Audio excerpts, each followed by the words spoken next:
Muy buenas noches con todos, queridos estudiantes. Vamos a iniciar nuestra tercera clase. El día de hoy vamos a hablar acerca de, ¿podrías pasar a la siguiente diapositiva? Vamos a hablar acerca de los requisitos y de las recomendaciones que tenemos como evangelistas. Y no estoy hablando del ministerio de evangelistas, sino estoy hablando del llamado a evangelizar que todos tenemos como parte de la Gran Comisión.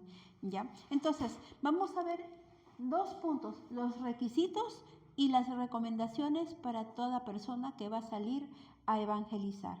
Entonces empezamos, empezamos primero con los puntos a considerar. Primero, la cultura, ¿ya? ¿Se acuerdan? En la primera clase nosotros hablábamos de que si bien es cierto el contenido, lo que yo les tengo que decir, el mensaje de buenas nuevas siempre va a ser el mismo, que Cristo murió por nosotros, que con su muerte nos dio libertad, que tenemos, de la gracia de Dios, del perdón, de la fe salvadora, desde los puntos que nosotros habíamos dicho, siempre van a estar esos 5 puntos ahí. Pero como yo lo digo, va a depender de mi público, ¿no? Entonces depende de su cultura, depende de su edad, depende de su condición, ¿no? Porque de repente son hombres todos, pero están en el penal. Y hay otros que son otro grupo de hombres, pero están en el hospital, en la sala de hombres, ¿no? Entonces, los puntos a incluir son los mismos, pero cómo yo les voy a llevar el evangelio es dependiendo de su cosmovisión, de la cosmovisión de mi público objetivo. Tengo que tener en cuenta su cultura, tengo que tener en cuenta cosas que son importantísimas para poder llegar de una forma amigable a ellos. Hace algún tiempo, cuando yo recién me convertí, la evangelización era bastante agresiva. No, pero es que tú recibe a Cristo, porque si no te vas a ir al infierno. Y era muy agresivo y era como muy... te vas a ir. ¿No? Todavía, pero cada vez es menos. No sé si se han fijado, cada vez es como que más, como dice la palabra, presenta tu fe con razones, con mansedumbre, con amor, con paciencia, ¿no? Bueno. Como hay pueblo, iglesias, pastoras que les gusta eso. Ah, sí. Les gusta, Sí. les encanta, lo llaman también a ellos. Sí, por ejemplo, el movimiento misionero mundial, perdón que hablo de una denominación, pero ellos son así, o sea, tú vas a una prédica de ellos, bueno, no sé si ustedes vayan, yo no he ido, pero lo he escuchado por la televisión y todo es y tú y va. Bueno, como que me voy a escuchar algo que me edifique otro poquito, ¿no? Bueno, pero hay gente que les hace falta, Yo conocí a una chica que cuando ella no había sido cristiana, o sea, en su mundo anterior, ella era muy, no sé cómo se puede decir, un poco lujuriosa, no sé cuál es la palabra, pues le gustaba vestir con unos escotes que le llegaban a la gloria, con ropita quisito, así, su ropa era bastante sugestiva, por no decir otra cosa. Así que cuando le hablaron del evangelio y le hicieron cambiar de ropa, porque ella vivía para ella, para su piel, sus uñas, su ropa, o sea, era su maquillaje, su mundo era ella y después de ella y nadie más que ella, ¿no? Se ocupaba mucho de su persona, cosa que no está mal. Yo no digo que esté mal ocuparse de uno, pero ya es que ya cuando uno ya es extremo, ya no es bueno. Entonces a ella le obligaron, obviamente, porque casi era una imposición. En mis épocas, estoy hablando de hace 30 años atrás, si tú eras cristiana y te ponías pantalón, eso era una cosa así como que del diablo, ¿no? Entonces, y a ella le hicieron cambiar de ropa por politos así flojitos, con cuello acá cerradito, por cierto.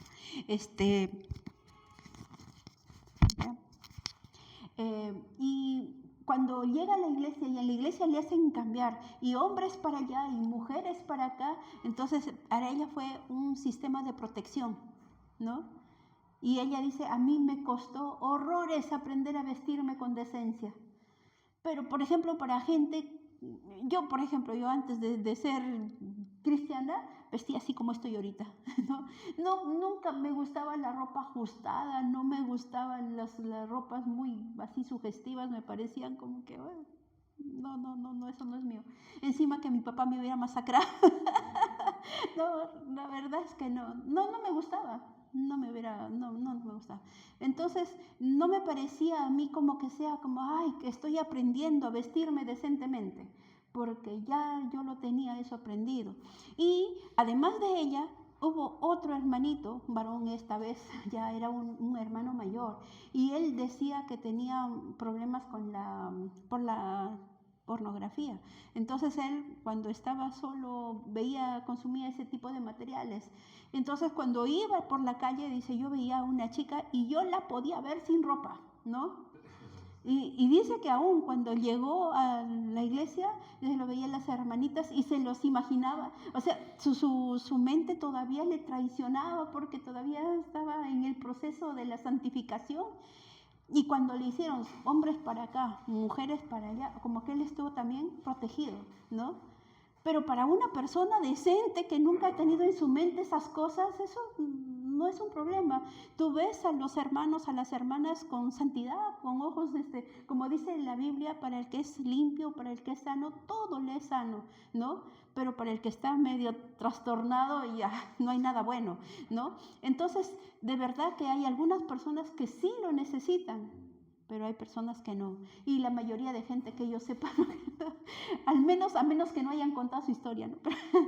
Pero en el caso de ella sí fue ¿cómo se puede decir? Un factor de protección, ¿no? Que le digan, no te pintes, que le digan, no te preocupes tanto de tu aspecto y vístete así.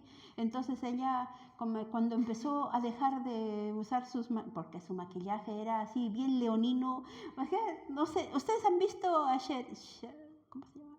Había una serie antes antigua, ¿cómo se llama? Hechizada. No sé si han visto, Samantha tenía su mamá Endora, y Endora tenía un maquillaje así como de Endora, así bien notorio, bien así. Ella llegaba a la iglesia y alumbraba, ¿no? Su maquillaje era muy notorio. Entonces pues ya empezó poco a poco a dejar de maquillarse, empezó poco a poco a vestirse más bonito, más decente. Pastora, y cuando dice buscaba protección, ¿en qué manera? ¿Cómo lo hacía? Yo digo que en este aspecto el hecho de decirle tienes que vestir de otra forma a ella... Es como que se iba. ¿Cómo? Es como que no va a ese lugar, ¿así? No, un efecto protector es en el sentido de que te estoy haciendo ver que tu vestido no está bien y tienes que vestirte así, porque si no, tú llegas a la iglesia y la iglesia es como que te van a rechazar. O sea, los hermanos te van a ver y van a decir, no. Entonces, a pesar de que tal vez sean amables con ella, aunque no eran amables, se los aseguro, en el tiempo mío de cuando yo recién me convertí, sobre todo las hermanitas viejitas, ¡demonia! ¡Te vas a ir al infierno con ese pantalón! Ay, sí, no, y habían 4 viejitas que eran conservadorísimo. Bueno, pero la cosa es que y ellas hacían cumplir ese reglamento que se habían impuesto de que teníamos que ir vestidas con faldas del piso, con tu cara así limpiecita, sin maquillaje, así completamente así al natural.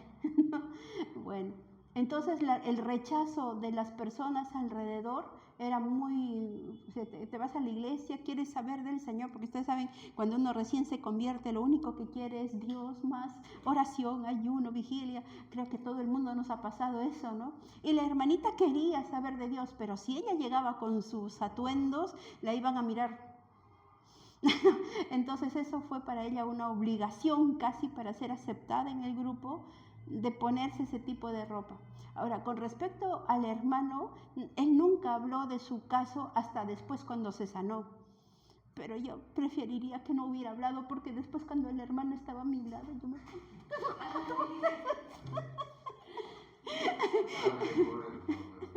Como que decía, ay, Dios mío, se le viene acá. Estoy una exagerada, no me hagan caso. Pero el hecho de poner hombres con hombres en un solo sitio para él fue bueno, ¿no? Porque él estaba con los demás, él no tenía problemas con los otros varones. Ahora, si él hubiera tenido problemas de homosexualismo, que pongan hombres con hombres hubiera sido un problema para él, ¿no? Por eso yo digo que todo tiene su razón, o sea, de verdad sí hay gente que necesita ser muy estricto con esas cosas, y bueno, ahí está el movimiento misionero. Bueno, en fin, entonces, viniendo a nuestro tema, les decía, hay que conocer la cultura de nuestro público objetivo. No es lo mismo irme a evangelizar a un adventista que a un preso en la cárcel, por ejemplo. No es lo mismo, porque el adventista sabe de Biblia, ¿no? El preso en la cárcel no tiene idea de lo que le estás hablando con respecto a la Biblia. Ahora, ¿cuál es el problema y a cuál resulta más fácil alcanzar? ¿Al de la cárcel o al de la... Increíblemente el de la cárcel. ¿Y por qué? Porque el adventista tiene una fe... Ya no se puede mover tal vez, ¿no? Porque ya buscó algo que él quería. Y sí te escuchan, pero no reciben a Cristo, no oran contigo. Y yo he tenido la oportunidad de hablar como con 5 adventistas y hemos tenido una conversación bastante interesante, bonita, ¿no? Muy alturada, por cierto, porque ellos sí, su sábado es Dios casi, no sé, su sábado es intocable, lo defienden a capa y espada sobre cualquier cosa, ¿no? Pero por lo demás, el resto, casi todo se parece a lo de nosotros, casi todo. Su doctrina es muy, muy parecida a la nuestra, bastante parecida. Yo he escuchado... ¿Está hablando de los bautistas? Adventistas. Bautistas deben ser los adventistas, No, los bautistas son cristianos. Porque los adventistas son los del sábado. Y bueno, algunas cosas se parecen, pero no. Yo siento que hay bastantes diferencias. No, hay dos. A ver, dentro de las religiones nosotros tenemos lo que se conoce como... por ejemplo, los bautistas, nosotros somos cristianos evangélicos, ¿no? Y los evangélicos estamos divididos en pentecostales, bautistas, nazarenos, peregrinos, y entre nosotros, a pesar de que somos la misma religión, tenemos algunas diferencias básicas. No son diferencias de doctrina, pero sí son, no son nuestras ¿cuántos son? 12 doctrinas fundamentales. Son otras cosas. Son cosas que, por ejemplo, los bautistas dicen que la salvación se pierde, nosotros decimos que no se pierde, nosotros decimos que sí se pierde. Ellos hablan de la predestinación y nosotros hablamos de presciencia. Entonces son cosas que, aunque no es doctrina fundamental, sí es una doctrina interesante, y que cuando uno hace sus estudios te quedas, wow, parece que tienen un poco de razón, pero nosotros tenemos más. ¿No? Ya, pero, o sea, no llega a tocar doctrina. En cambio, se hace otra religión cuando lo que toca es doctrina. Por ejemplo, los adventistas, lo que les digo, los del séptimo día, que son 2, ellos sí son menos que nosotros, ¿no? Ellos son 2. Ellos son los adventistas reformados y los adventistas del séptimo día. Los adventistas del séptimo día no comen carne de cerdo, ni de cuy, ni de conejo, ni de nada que no tenga escamas, peces. Todo eso que dice el Levítico de los animales que puedes comer, los limpios y los inmundos, eso lo tienen. Y otra cosa que los hace diferente, porque eso, como no es doctrina, podría ser parte como lo nuestro, ¿ya? Pero lo que sí para nosotros es doctrina es que Cristo es Dios, ¿no? Y ellos dicen que Cristo es Dios, pero que todavía no viene. No sé cómo es nuestra doctrina de Cristo. Ellas lo tienen, pero lo tienen incompleta, ¿no? Y por eso ellos siguen haciendo pago a la tierra. Es increíble, hacen pago a la tierra, ¿pueden creer? Entonces, ahí sí lo que ¿cómo se llama? Lo que cambia es la doctrina. Sí, en ese punto. Que ellos ya vienen a ser prácticamente como una secta, ya, los adventistas, porque, por ejemplo, ellos creen que la salvación también tiene que ver con el sábado. O sea, si no guardas el sábado, no eres salvo. Entonces... por ejemplo, eso no es parte de la doctrina, porque si tú te das cuenta, ¿cuáles son tus 16 doctrinas fundamentales? ¿Cuáles son? La escritura es inspirada por Dios, primera doctrina. Segunda doctrina, Dios el Padre, uno y trino, ¿no? Tercera doctrina, ¿cuál es? No sabemos en orden, pero No importa. debe ser de que Jesucristo es Dios. Jesucristo es Dios, ya, y Bautismo. ya, esas son las, ¿cómo se llaman? Las ordenanzas. ¿Cuántas ordenanzas tenemos? Nosotros tenemos 2. ¿Cuáles son? El bautismo y la Santa Cena, que ellos también lo tienen. Igualito, 2 nomás tienen. ¿Qué más? Nuestras doctrinas, los tiempos postreros, la parte escatológica, ¿no? Otra doctrina, los dones del Espíritu Santo. Y mira que en los bautistas dicen que eso ya pasó, pero creen, por eso siguen siendo de nosotros, ¿no? Y es más, hay bautistas que dicen, Señor, si es tu voluntad, sana, y piden por esos dones del Espíritu Santo, pero de una manera bien así. Nosotros, en cambio, somos fuego, ¿no? ¿Ah? Pastora, le digo, pero para su conocimiento de usted, los tiempos también que tengo de cristiano, Ajá. había bastante diferencia, sino que me parece, por ejemplo, el bautista ahorita está bien apegado a nosotros porque en verdad torcido, sus enseñanzas que ya no tiene las enseñanzas que era antes que yo conocía, ¿Así? porque yo asistía a ellos, me invitaban a una hermanita de Ujú. me invitaba al bautista, es muy bueno, digo, peregrino, muy diferente, pero ahora ya según ellos son hasta pentecostales. ¿Por qué? Por eso digo muchas veces, pastora, que lo hacen por conveniencia. Lo que pasa es que dentro de los bautistas hay 3 corrientes. Así como nosotros entre los pentecostales somos varios, creo que de los pentecostales somos los que más somos, ¿no? Porque está Sanidad Divina, estamos nosotros los Asambleas de Dios, la Iglesia Pentecostal del Perú, está el Ágape, que está por ahí por Florencia de Mora, la Comunidad Cristiana del Ágape, está Dios es Amor, está...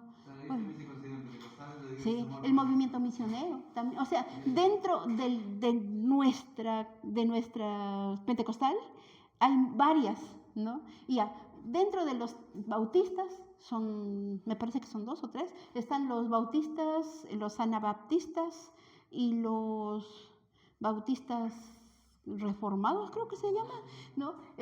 O sea, básicamente están los bautistas que dicen, tú fuiste mormón, te bautizaste en el agua, sí, ya no necesito bautizarte de nuevo porque tú ya estás bautizado. Ahora lo que tú necesitas aprender es doctrina, necesitas aprender Biblia, y básicamente se dedican a ¿cómo se llama? Discipularte, a hacer ese tipo de cosas, ya no hacen más. Pero los bautistas reformados, ellos sí creen en el poder del Espíritu Santo, pero tienen un cuidado increíble, o sea, profecías, ese tipo de manifestaciones sobrenaturales, lo filtran mucho. Se reúnen aparte, tienen las profecías, lo analizan, lo estudian, pero no lo sacan al pueblo y al pueblo no le dejan profetizar, pero comienzan a orar con más fuego, ¿no? O sea, ellos tienen más libertad que los bautistas normales, ¿no? Y bueno, hay algunas diferencias entre ellos que la verdad son mínimas porque obviamente se parecen más entre ellos que entre nosotros, ¿no? Pero básicamente como las 16 doctrinas o las doctrinas fundamentales están igualitos de ellos que de nosotros, seguimos siendo la misma religión. Pero obviamente tenemos diferencias. Y las diferencias principales dentro de las iglesias evangélicas son nuestras advocaciones, ¿no? Por ejemplo, de nosotros la advocación de los evangélicos pentecostales, el poder del Espíritu Santo, toda su manifestación, ¿no? El orar en lenguas, la profecía, todo lo que tenga que ver con el mover del Espíritu Santo es nuestra advocación. Ahora, de los bautistas, su advocación es la palabra. Hacen estudios profundos de la palabra, muy hermosos de verdad, bien completos, que cuando yo estudié teología, mi mayor bibliografía fue de bautistas, ¿no? Casi todo lo que yo he estudiado es teología sistémica, teología propia, nematología, todo eso de los bautistas. Y muy buena literatura. ¿Y cuál es la advocación de los nazarenos? La ayuda social. Ellos hacen impacto fuera de la iglesia y van a barrer las calles y van a reconstruir casas, levantar techos, repartir comida, llevar ropa. Mucha labor social hacen ellos y ese es su eje principal, su mover de los nazarenos. De los ¿cómo se llama? De los presbiterianos, la advocación está más bien en el orden, en las jerarquías eclesiásticas, ¿no? Un pastor no puede ser, por ejemplo, yo digo, uy, acá no hay iglesia, voy a armar mi iglesia y comienzo a llamar a los vecinos y ya está listo, se formó mi iglesita. Ay, eso no van a ser jamás un peregrino, nunca, jamás, nunca, nunca, nunca, porque ellos tienen mucho cuidado. Ustedes pueden haber escuchado un escándalo de pastores pentecostales con muchísima posibilidad, pero un escándalo de un pastor presbiteriano jamás, nunca han escuchado en su vida, supongo, ¿no? Tal vez de un bautista, y esto que ya es bastante, ¿no? Pero de un presbiteriano, never and ever and ever, nunca, jamás, ¿no? Al menos yo nunca he escuchado ni un solo escándalo de esa iglesia, pero nunca, ¿no? Son muy reservados. Son muy cuidadosos a quien ponen por pastor. No es cualquier, no, que ya está, me cae bien, el hermano es muy empeñoso, ya son 2 años participando y muy bien, ya hermano, le encargo a la iglesia. Y eso que nosotros en la Pentecostal, a veces al mes de convertido ya lo ponemos de encargado de la obra. Eso no pasa jamás en la iglesia presbiteriana, pero ni por si acaso, pero tiene que haber estudiado teología, tiene que haber estado en un proceso de demostrar que tiene su ministerio. Les aconsejan cómo van a hacer la consejería, los equipan así, pero así que un pastor presbiteriano es una eminencia, es una lumbrera, de verdad. ¿No? Yo siempre me digo a mí misma, digo, qué lindo sería que seamos así, la iglesia de Cristo, la iglesia evangélica, poderosos en palabra, poderosos en el espíritu, con obra social, con orden eclesiástica, sería una iglesia, pero lo máximo, ¿no? Eso sería lo máximo. Pero bueno, entonces, ¿qué nos hace diferente de los adventistas? Y estoy hablando de doctrina, porque obviamente hay varias diferencias. Sí, pues no, porque ellos, por ejemplo, usaban uniforme. No sé si se acuerdan ahí, ¿cómo se llama? Elena de White tuvo una revelación, se iluminó y dijo el Señor, esta es la ropa santa, así han de vestir. Y así vestían las hermanas, así, con uniforme, con uniforme. Hasta que a la misma Elena de White le aburrió su uniforme y dijo, ya no, mejor ya no. Ay, no, pero Elena de White tuvo iluminaciones y ha escrito miles de libros. Yo no sé cuántos libros ha escrito esta mujer, pero ha escrito cómo cultivar el maíz, cómo comer. O sea, si tú quieres de dietética, Elena de White tiene libro. Si quieres de agricultura, Elena de White tiene libro. Si quieres de ¿cómo se llama? De cómo vestirte, Elena de White tiene libro. Si quieres saber algo de teología, Elena de White tiene libro. Elena de White es el mundo, es el Dios ahí, más que Cristo, ¿no? Bueno, según ellos sí adoran a Cristo. Pero hay cositas que hay que... Y justamente dentro de su carrera van a llevar un curso que se llama bloques religiosos, los más importantes que son a nivel mundial y los que están aquí en el Perú, las sectas, ¿no? Y es bueno que hagan ese estudio porque así van a saber qué cosa creen y sabiendo cuál es su idiosincrasia, pueden saber cómo lo van a evangelizar, ¿no? Bien, entonces estábamos viendo que para facilitar el trabajo evangelístico debemos tomar en cuenta la cultura y el público objetivo de la predicación, o sea, edad, cosmovisión, grado de alfabetización, etc. Acercarnos a la realidad de nuestros oyentes y atender directamente a sus necesidades y dudas. Por ejemplo, si mi público objetivo son personas testigos de Jehová, ¿cómo los evangelizo? Primero, que yo ya tengo la primera barrera. Ellos creen tener la verdad, ¿no? Esa es la primera. Y ellos van a tratar de defender delante de ti su postura. Y tú tienes que defender la tuya con mansedumbre y amor, como dice el Señor. Ahí nomás hay ¿cómo se puede decir? Una barrera que va a ser bastante complicada romper, ¿no? Eso es lo que están tratando de hacer los católicos ahora, están fanatizando a sus católicos.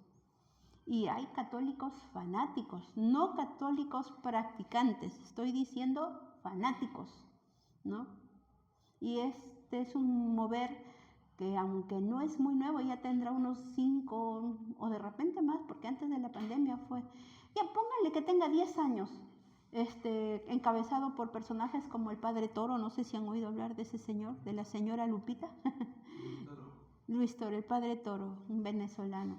Pero así como él, porque el Padre Toro es uno de los principales exponentes. Hay otros ponentes de esa idea, pero generalmente en Estados Unidos están. Y el catolicismo ahora está cerrándose, porque antes, cuando yo era niña, por ejemplo, decían, ¿qué religión eres? Católico. Pero eso es lo que decía en la pregunta, ¿no? Son gente que dice ser cristiana, pero que a la iglesia no se van, ¿no? Ya. O sea, cristianos nominales, nada más. Ok, entonces lo que les decía, ir a un testigo de Jehová, yo tengo que ir sabiendo qué cosa, primero, que ellos tienen, ¿qué? Una barrera, una barrera difícil de pasar para todo el mundo de cualquier otra religión. ¿Cuál es? Que creen que tienen la verdad, la razón, ¿no? Ya, esa es una barrera que nosotros tenemos que saber que tenemos que romper. Segundo, ellos conocen de la Biblia y no te van a escuchar cuando tú le dices, es que mi Biblia dice eso, porque ellos piensan que la Biblia verdadera, la Biblia sin ningún error, es la de ellos, ¿no? Entonces, ¿cómo tú puedes hacer para alcanzar a un testigo de Jehová que tiene una Biblia diferente a la tuya y que cree que esa Biblia es la correcta, la tuya no? Porque la tuya tiene adiciones, dicen ellos. Así dicen. Ya. ¿Qué debes hacer tú? O sea, tú ya ves, este es mi pueblo objetivo. Otra cosa que tienen los testigos de Jehová es que no creen que Jesús sea un Dios. No creen que Jesús sea Dios. Ellos creen que Jesús fue el ángel Gabriel o arcángel Miguel, creo, el arcángel Miguel, que se reencarnó, que se hizo carne y tomó aspecto humano. No el Hijo de Dios como nosotros lo creemos, que a pesar de su humanidad fue 100% Dios, pero igual 100% hombre. Ellos no creen eso. Dios no. El Hijo de Dios sí, pero por creación, ¿no? Y al Espíritu Santo sí creen en el Espíritu Santo, pero no creen que sea Dios, creen que sea la fuerza activa de Dios. No un Dios, no Dios, porque Dios es Jehová. Y ellos dicen ser los testigos de Jehová, de Dios el Padre, ¿no? Y que van a contar la verdad al mundo, testifican su verdad, que Dios es... Lo que planteamos, o sea, sí. Testigos, Jehová Dios y el reino para vivir. Y que no hay infierno, dicen también, ¿no? Porque un Dios tan bueno no puede crear algo tan feo y horrendo como el infierno. No puede querer que por más malo que seas tú, va a querer mandarte a ese lugar de tormentos y de sufrimiento, porque Dios es amor y no puede ser posible que Él, ni en el peor de sus sueños, pueda crear para ti un lugar así. No importa que tú seas desobediente, rebelde, satanista, no importa, Él no haría eso. El infierno está aquí, esta tierra es tu infierno, por eso aquí hay sufrimiento y dolor, así dicen. Ellos es una secta, ¿no? Ellos son una secta, ellos sí. No, porque ni nada se compara a sus enseñanzas. Ya que sí, de verdad, ¿no? Están más perdidos. Sí, la verdad. Pobrecitos, o sea, están engañados, porque ellos de verdad, con sinceridad de corazón, y les digo porque yo tengo una vecinita, bueno, ya no es mi vecina, pero yo le sigo diciendo vecinita, se ha ido a vivir a otro lugar, pero de cuando en cuando todavía nos encontramos. Ella es testigo de Jehová. Y los testigos de Jehová no oran, es increíble. O sea, nosotros hacemos mucho énfasis en la oración. Nosotros hacemos énfasis que empiezas tu día y levántate de madrugada y ora al Señor, ¿no es cierto? Y antes de dormir ora y durante todo el día ten una actitud de oración. Y nosotros la oración es para nosotros, y sobre todo nosotros pentecostales todavía más, ¿no? O sea, pero la oración para nosotros es fundamental. Ellos pero que no oran, no oran. Y sus oraciones son tipo católica, que los católicos tienen una oración aprendida, ¿no? Ea pues, Señora nuestra, vuelve tus ojos de misericordia a este valle de lágrimas y no sé cuánto. No, ya está, ya todo memorizado, ya está todo así estructurado, estandarizado. Así son ellos. Pero es un poco menos notorio que los católicos, porque de los católicos se exageran, pero es muy pobre su vida de oración. Es muy pobre su vida de oración. Hay otra cosa que tienen, es que la sangre es vida y que por lo tanto no te puedes, si te dio anemia, ¿ah? No te pueden transfundir sangre porque tu vida no puede pasar a la del otro. Si te vas a morir es porque el Señor ya quiso que te mueras, ¿no? Y no importa, sus familiares se mueren, pero ellos, transfusión sanguínea, no, de ninguna manera. Al evangélico lo ven como cosa terrible, contaminación, dice. Ay, Dios mío. Así lo dice. Mi vecina no me ha dicho jamás eso. No dirá, pero Seguramente. Son terribles, yo tengo mi prima, no digo mi prima, y cuando ya descubro cuando me invita a su casa y sé sus actividades que toman, que hacen, yo digo, por eso para mí con ellos.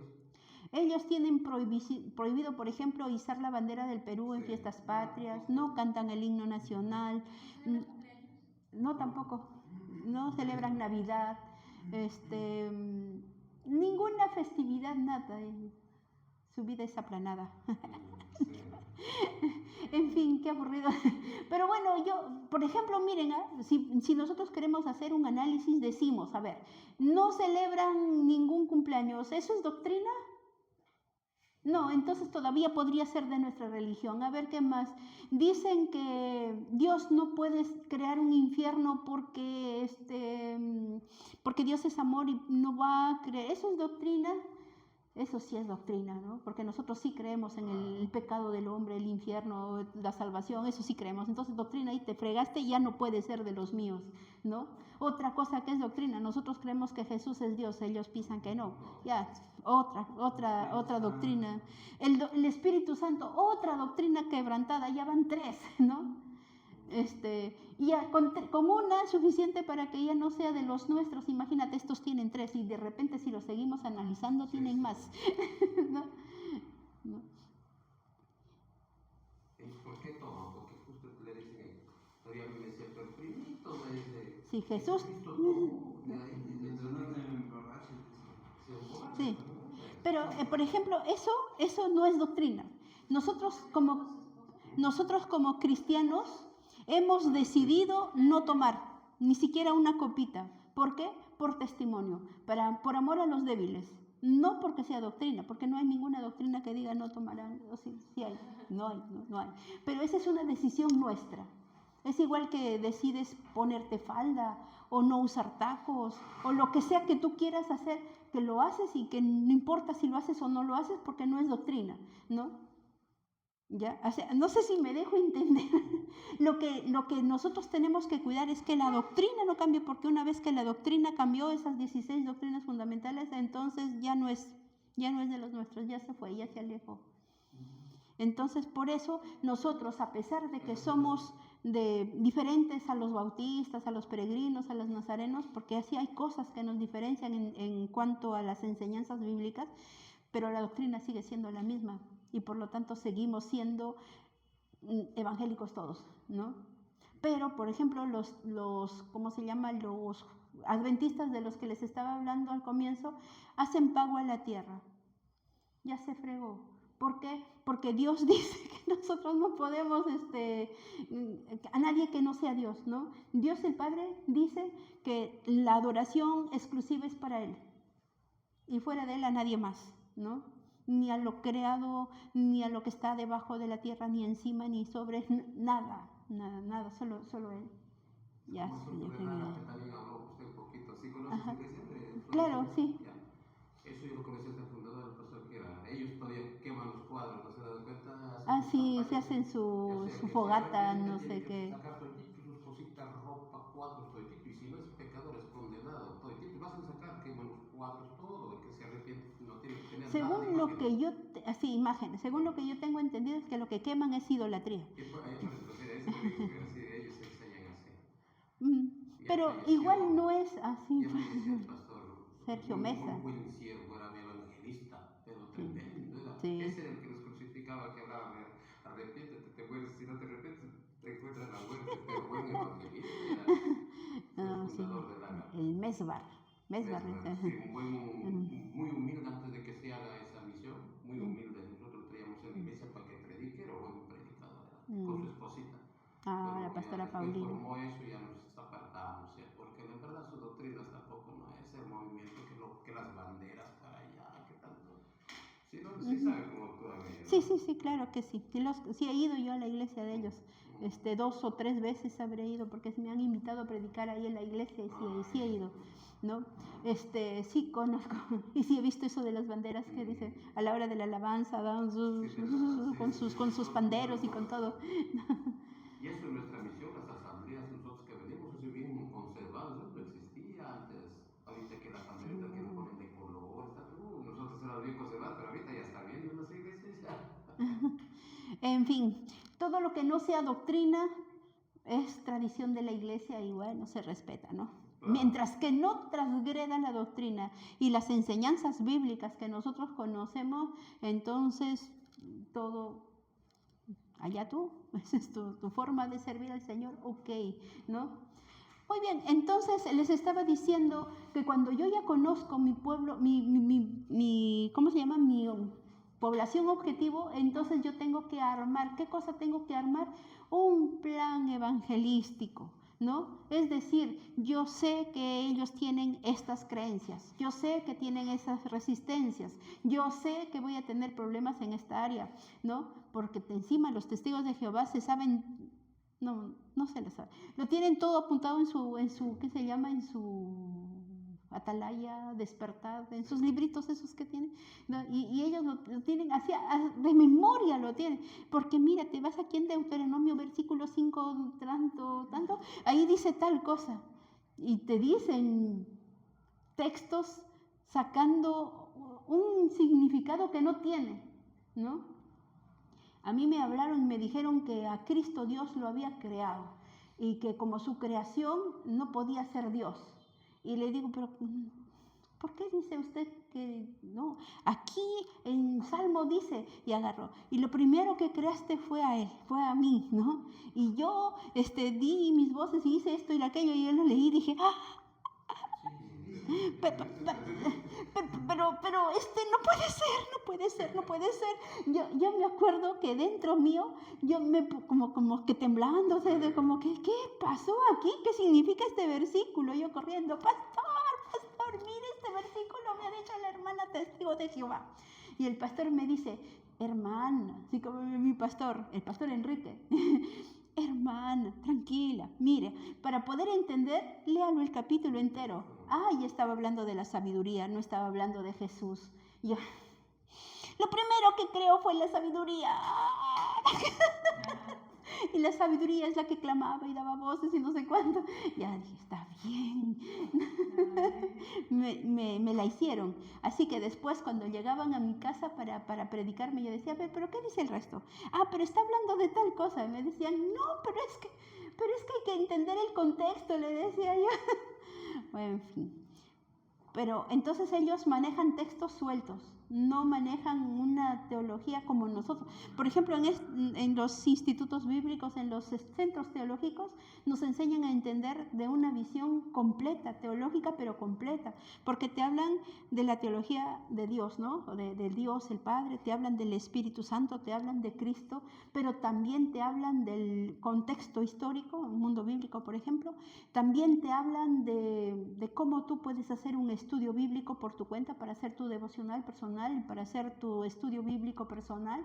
Entonces, te dan así una visión completa de la Biblia, porque encima te enseñan hermenéutica, te enseñan homilética, te enseñan exegética, o sea que ya no te pases, y si tú teniendo semejante cantidad de herramientas no puedes hacer un estudio bíblico, Eso sí que nos diferencia hartísimo, ¿no? Con los testigos de Jehová, porque ellos también estudian, pero ellos estudian no como nosotros que estudiamos para que tú luego puedas armar un bosquejo, ¿no? Es la parte más difícil de la homilética, arma tu bosquejo, ¿no? Pero la idea es que tú puedas armar tu propio bosquejo, que tú puedas hacer tu propio estudio bíblico del tema que a ti te interese y te guste y te parezca mejor.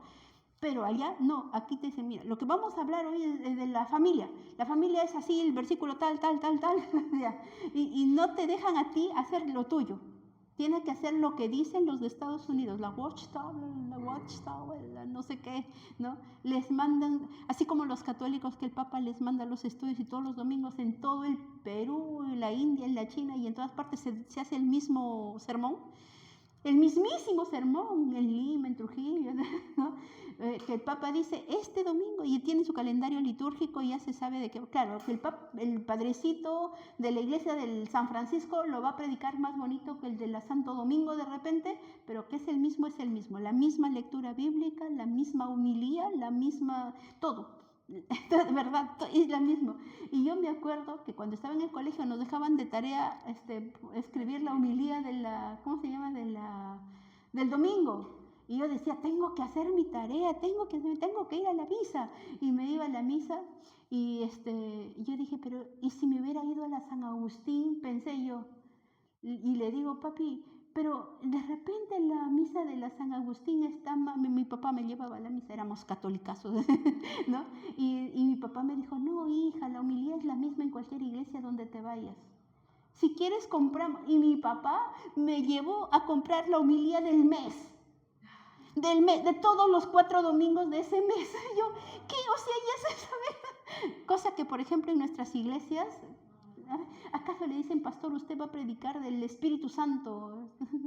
Lo máximo que hace la organización es decir, vamos a consagrar este mes para el estudio, para la Biblia, o para el día de, por ejemplo, nosotros en septiembre es la Biblia, ¿no? Entonces va a ser, pero le dejan a usted completa autonomía de hacer, y por el último, si usted dice, no, tengo que hacer otras cosas y no lo hace, no hay problema, ¿no? O sea, nos dejan total libertad para hacer eso, ¿no? Así que si tú te vas a la iglesia del pastor, vaya a escuchar un sermón, pues te vas a la iglesia de José, vamos a escuchar cualquier otro sermón, te vas a la iglesia de ella, otro sermón, a la mía, otro sermón, ¿no? Entonces, y si prendes tu radio, otro sermón.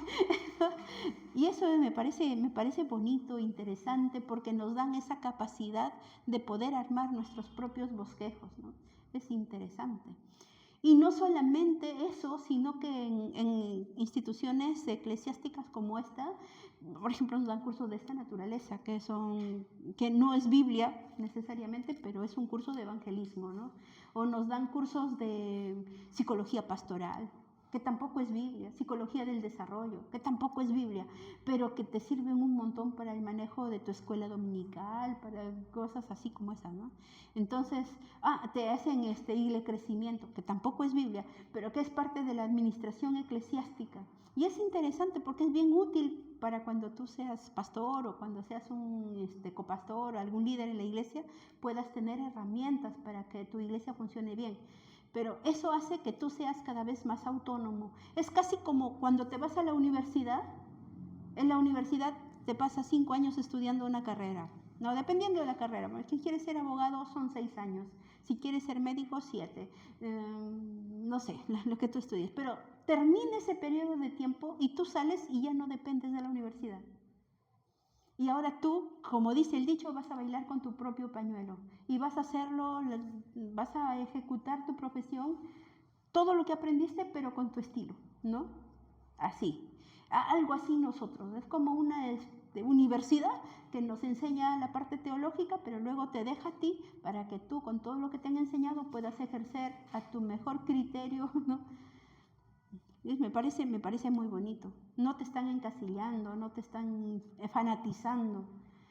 Y de todas las iglesias que yo he visto, la iglesia evangélica es la menos fanática.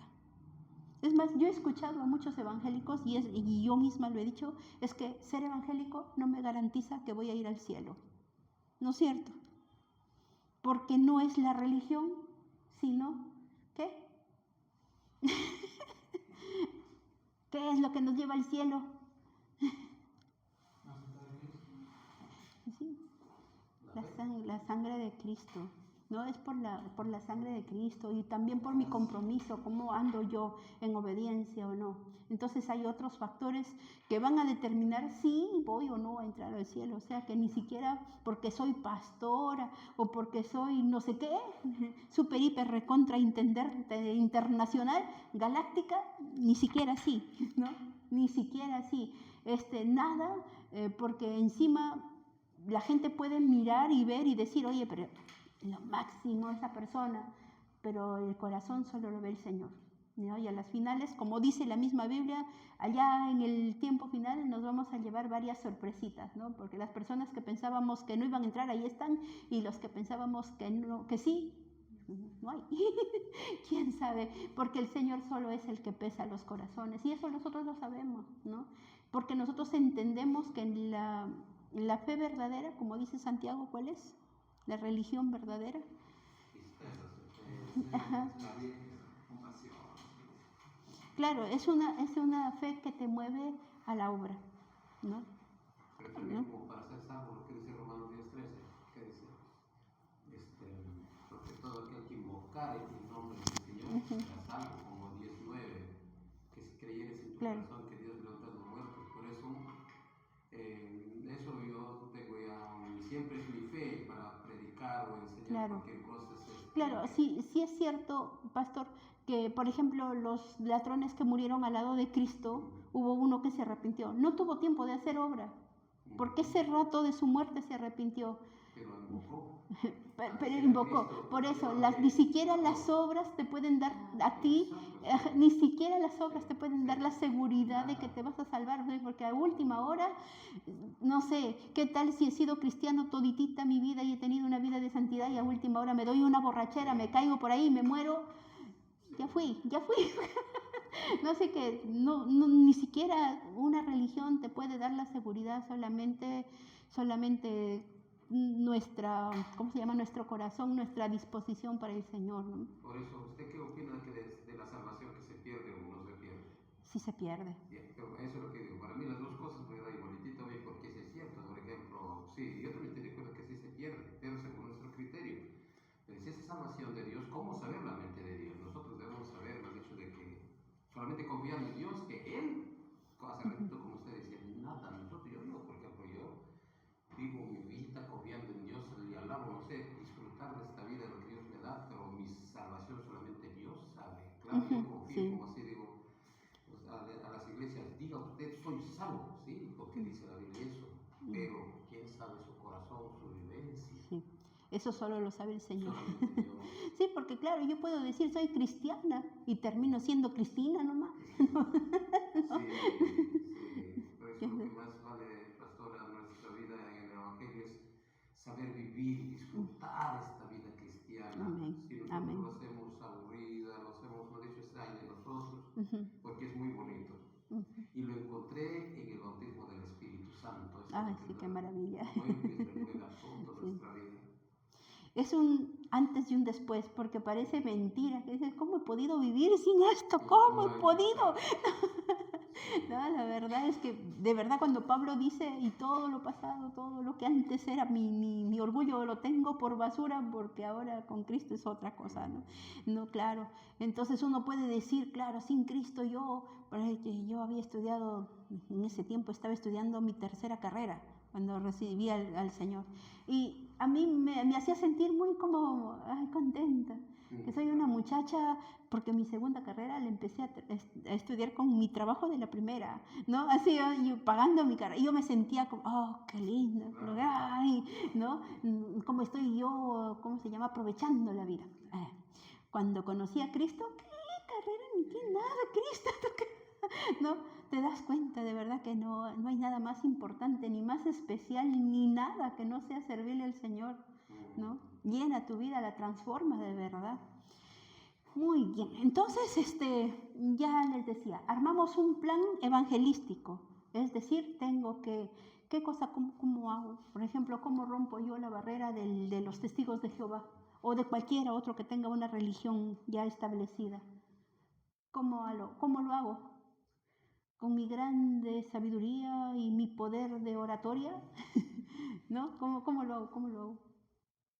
Emplear todo, pues, pastor, ha dicho las áreas, Tenemos oración. que orar, ayunar, romper, pero en el espíritu, porque no vamos a, o sea, no es lo mismo ir y decirle, mire hermano, que así, que Dios, que no, es que no somos nosotros, el que va a dar la salvación es el Espíritu Santo, y para que el Espíritu Santo actúe nosotros tenemos que limpiar el terreno y vamos a tener que estar en ayuno, en oración. Miren, Cristo, semejante personaje, digo yo, porque santo desde nacimiento, sin pecado, lleno de la unción del Espíritu Santo, y ayunó 40 días para empezar su ministerio. Ahora nosotros con todos los pecadazos de encima, relajados, carnales, dados a la carne, como decía Pablo, nos toca ayunar, ¿no? No 40 días, creo yo. ¿Cuántos días ayunó usted? Yo no, yo he ayunado ya sobre la marcha. Yo recibí el pastorado y de ahí hacía ayunos de 7 días, descansaba otra vez 5 días, descansaba, ¿no? Porque nunca he hecho un ayuno de 7 días, ha sido lo más largo, ¿no? No de 40, no creo que yo lo logre, ¿no? Aunque quién sabe, dicen que cuando Dios te llama, sí, pues. Si Dios le ¿De dice, cuánto ha sido su ayuno más yo largo, no, pastor? hasta mucho hasta 3 días, pero ese es más medio la Yo he pastora. ayunado 2 días. Y No, estoy mira, de cuando tú acuerdo. haces un ayuno de 3 días, el tercer día es feo, pero el cuarto, quinto, sexto, ya, no importa ya. Sí, El tercer día es el día más duro, porque ese día, yo recuerdo, el pastor nos decía, para el tercer día díganle a sus familiares que les traigan agüita de matico o algo para que llenen su estómago. El estómago se resiente un poco, pero el cuarto día ya no, quinto día, sexto día, ya no, de verdad. Pero sí, a partir del tercer día empezábamos a tomar agua, porque hasta el primer, segundo día es así, en seco. El tercer día tomábamos el agüita de matico y el resto de días tomábamos agua agua normal. Nada, ni caldito, nada. Nada. Es que eran ayunos así. Secos, como digamos, sí. Nos internábamos en la iglesia y hacíamos ayuno ahí.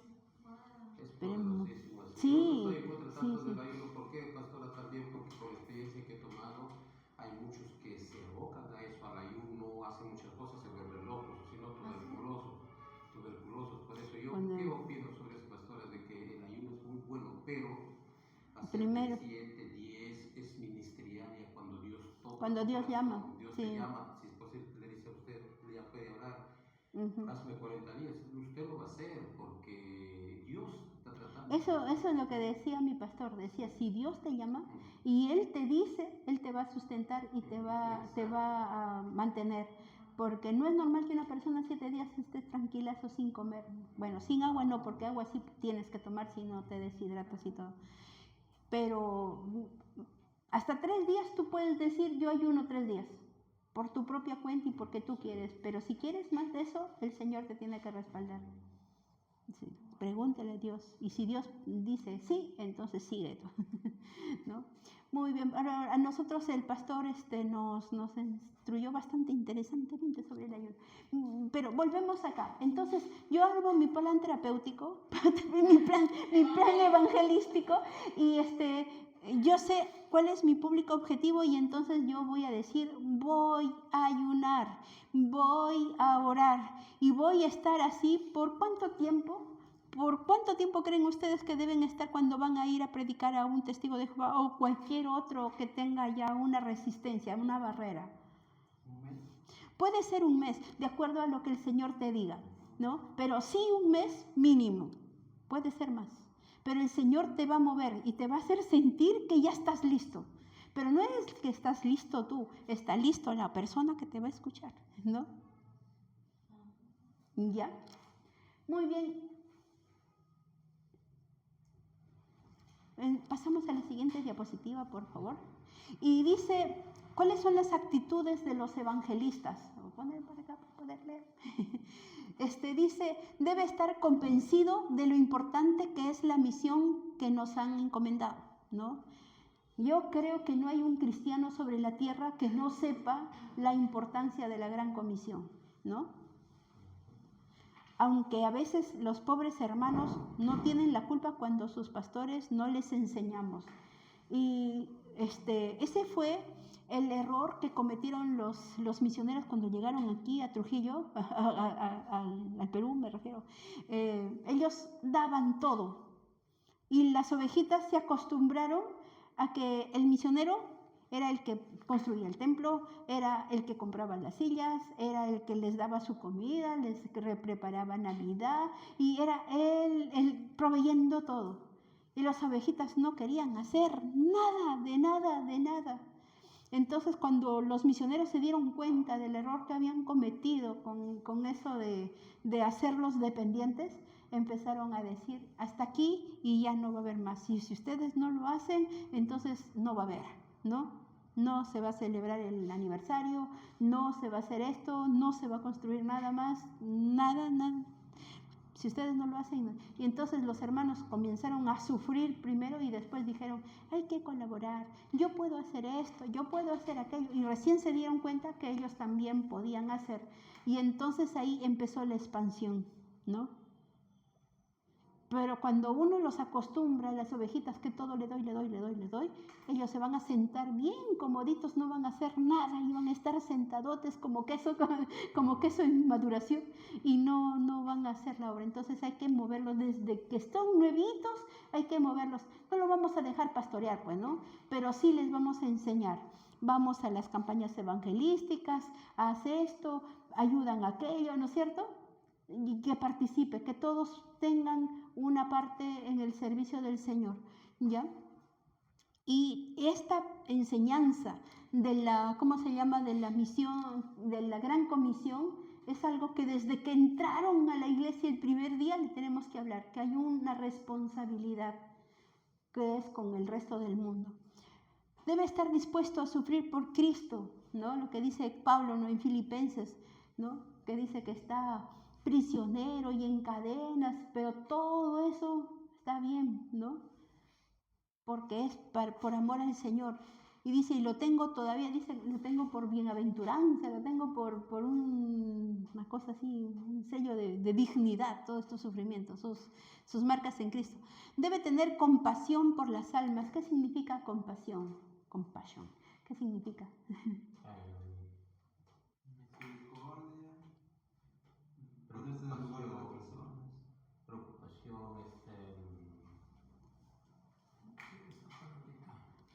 La palabra compasión, la gente le suele decir que es amor en acción. Yo veo a una persona ahí en necesidad, triste y todo, y me da pena. Pero no solo me da pena, sino que digo, ¿qué puedo hacer para ayudarle? Voy a hacer una pollada, juntar 1,000 soles y le voy a traer al hermano, porque de repente 1,000 soles yo no tengo, pero lo podemos hacer para ayudar, ¿no? Entonces, básicamente la compasión es movernos. O sea, vemos una situación problemática X, cualquiera que sea, y nosotros decimos, ¿qué puedo hacer para cambiar esta situación? Y ayudar, involucrarse, ¿no? Lo que dice Santiago, ¿no?, la fe verdadera es dar de comer al hambriento, visitar a los presos, a los, ¿cómo se llama?, ayudar a la viuda, al huérfano, en fin, a todos. Debe amar a Dios con todo su corazón, alma y fuerza. Obvio.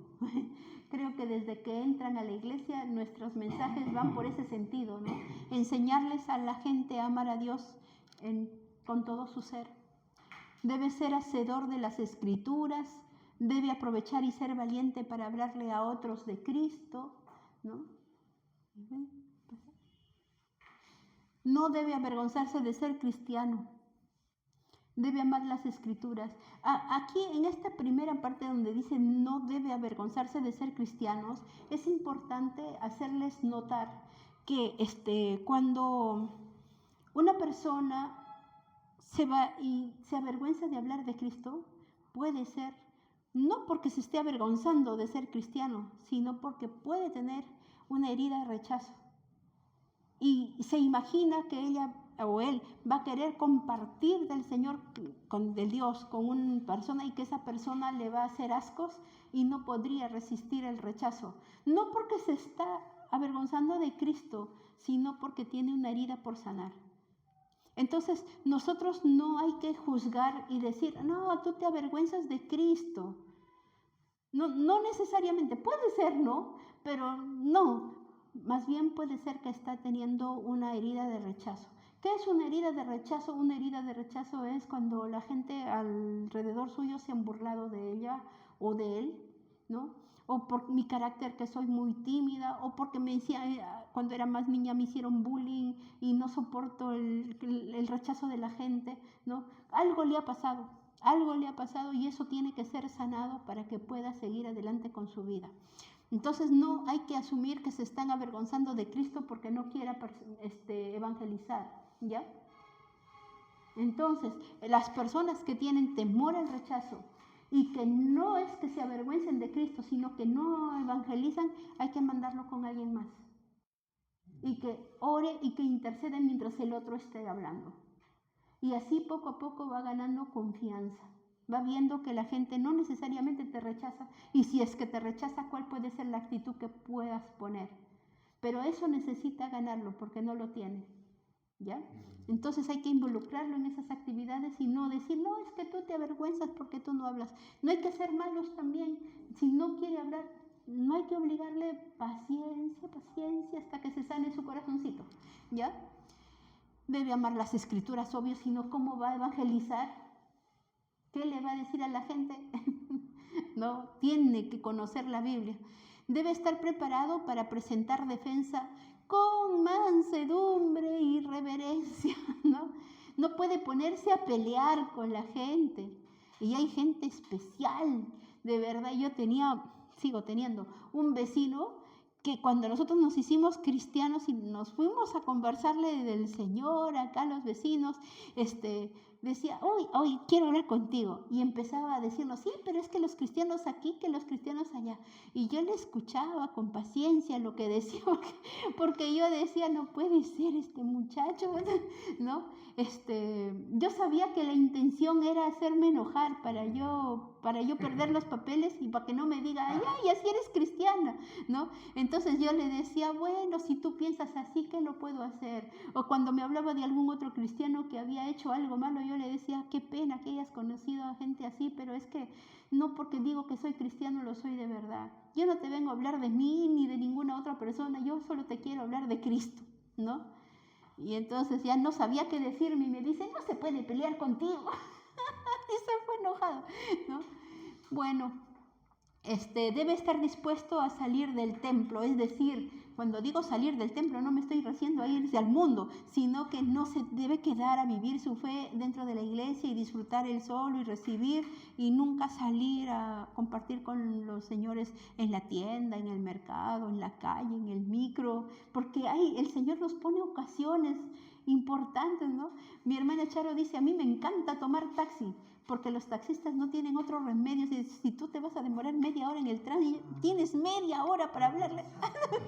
No se van a ir a ningún otro lado, no pueden. Tampoco te van a votar porque tienes que pagarle, así que entonces hay que aprovechar cualquier momento. Y debes ser paciente y estar dispuesto a estudiar con todos, ¿no? Claro, tienes que estudiar, tienes que hacer tus discipulados, tienes que ser, si tienes la oportunidad de estar en el Instituto Bíblico también, porque eso es bastante útil, ayuda mucho. ¿Podrías, la siguiente? Dice, ¿sabe que el anunciar el Evangelio es de vida o de muerte? ¿No? Nosotros veíamos en la clase anterior cómo por segundo se morían 2 personas en el mundo. Entonces yo tengo que saber, es que se están muriendo y se están muriendo sin Cristo, ¿no? Entonces tenemos que ver que hay una necesidad, pero urgente de llevar el Evangelio al mundo. Por ejemplo, ese señor que murió al lado de Cristo, el ladrón que se convirtió al final, no tenía mucho tiempo y no había mucha opción para él, ¿no? Si Cristo no hubiera tenido la misericordia que tuvo de estar sufriendo con semejantes latigazos, con la pérdida de sangre y todo, todavía se dio el trabajo de decirle al ladrón, te digo que hoy estarás conmigo en el paraíso, ¿no? Lo perdonó, lo salvó, ¿no? Entonces nosotros no sabemos si ese será su último segundo de la persona. Bueno, segundo no, pero quién sabe, ¿no?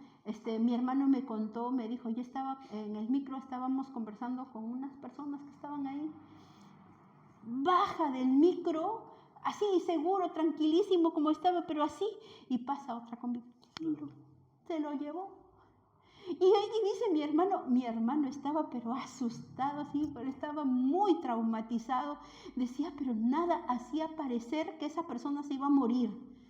Y es que la verdad es que no tenemos la vida comprada, no sabemos cuándo nos toca. Así que aprovechemos el tiempo que tenemos, las ocasiones que sean, para hablarle a la gente del Señor.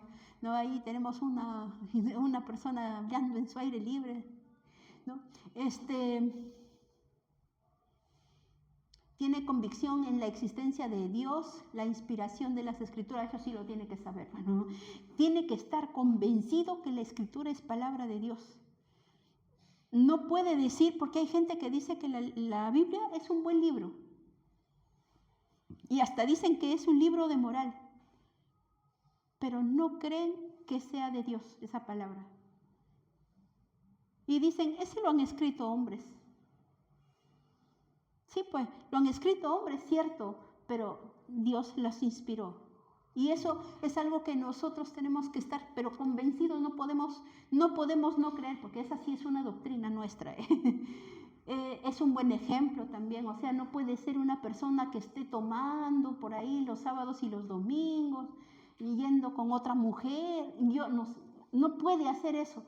Menos si quiere evangelizar, por favor, que ni siquiera diga que es cristiano si hace eso. Tiene que tomar en serio la gran comisión. Tiene que entender, esto es lo que el Señor me manda a hacer, lo tengo que hacer. Deseo ir al cielo y llevar a Él, con Él a otros, ¿no? Está apasionado por Dios. Las características del evangelista. A ver, otras diapositiva. ¿Cuáles son las preparaciones que el evangelista debe tener? Tiene que orar siempre antes de compartir el evangelio.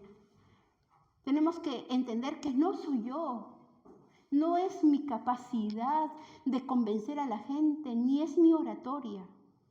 Hermanos, había un hermano así de este tamaño, chiquito, tenía un problema de crecimiento, ¿cómo le llaman? Enanismo, pero no era un enano muy enanito, porque hay enanos chiquititos, era así, pero sus brazos estaban medios deformaditos, porque había tenido un problema en el desarrollo. Era feíto, pero ese hermano cantaba y ministraba, ¡qué bárbaro! Y es que no era que lo estábamos mirando y diciendo, ¡ah! Como cuando las jovencitas se van a ver a sus ídolos cantar. No, porque el Espíritu Santo fluía por este hermano y ministraba la alabanza de una manera, pero espectacular, un argentino era, ¿no? Y la verdad, eso nosotros tenemos que entender que no somos nosotros ni no son nuestras capacidades, es el Espíritu Santo, y yo me voy a llenar del Espíritu Santo solo y solo si estoy en oración. Porque si no, por más que diga, yo quisiera hablar en lenguas celestiales y angelicales y tener los 7, los 9 dones y los 5 ministerios, y quiero tener todo ese amor del capítulo 13 de Corintios, sí, solo porque quiero lo voy a tener. Tengo que, como dice, pagar el precio. ¿Cuál es el precio? Oración, ayuno, transformación de vida, búsqueda constante. Eso es lo que tengo que hacer, llenarme del Espíritu Santo a través de la oración y pedirle a Dios que redarguya mi vida de pecado, de justicia y de juicio, ¿no? A mí primero, para que me limpie a mí, para que mis pecados me sean revelados. ¿Se acuerdan de David? El rey David decía, oh Dios, muestra mi corazón, ponlo delante de mí, porque engañoso es el corazón. Bueno, no recuerdo la palabra que es exacta, ¿no? Pero decía que habían pecados, David decía que él tenía pecados que le eran ocultos, que él pecaba sin darse cuenta que estaba pecando. Y a veces nos pasa a nosotros, ¿no? Ni cuenta nos damos que estamos pecando, pero ya tenemos un carácter putrefacto, como decía mi pastor, ¿no?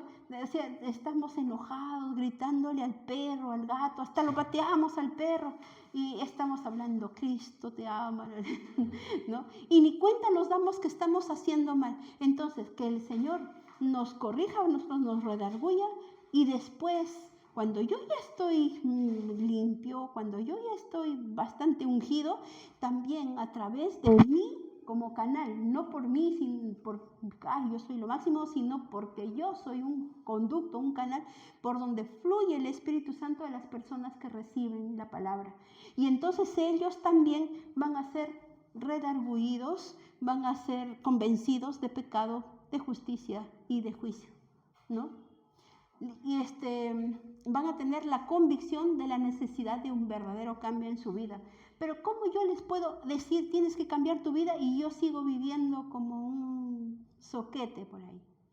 No sirve, no se puede. O sea, tengo que ser responsable y coherente con lo que predico, ¿no? Haga guerra espiritual. Esto es importantísimo. Tenemos que hacer guerra espiritual contra los espíritus opositores a la salvación de sus oyentes. El príncipe de este mundo es Satanás. Y Satanás tiene a la gente, ¿eh? No, a la gente, a las personas que todavía no son cristianas, los tiene enceguecidos. Ha puesto, ¿qué cosa ha puesto? ¿Un qué? Una venda en sus ojos, un velo. Pone un velo. Un velo que no le permite a la gente ver a Dios. Y está claro, ¿no? 2 Corintios 4:4 es que dice, los enseguecidos, para que no le resplandezca la luz del Evangelio y todavía está. Para que no les resplandezca. Entonces, Satanás tiene a su gente, pero su gente le sigue. No porque tú crees que cuando yo era en el mundo todavía sin que ser cristiana, sabía que yo estaba con el diablo. Ni idea tenía, de verdad, ni idea tenía. Por eso que cuando yo vine a Cristo y sentí la diferencia abismal de vivir en el mundo, y eso que yo, de verdad, yo sentía que tenía una vida tranquilaza. Yo estudiaba, trabajaba, yo estaba en mi casa, ni siquiera tenía una vida así alborotada, ni nada. Y yo, según yo, todo estaba bien conmigo. Todo estaba bien conmigo. Mis papás mi mamá, me acuerdo, mi papá andaban orgullosos y decían, no, mis hijos no me dan problemas. Sí, pues, ¿no? Pero porque no tomábamos, porque no teníamos una vida libertina ni nada, pero estábamos sin Cristo. Éramos del diablo.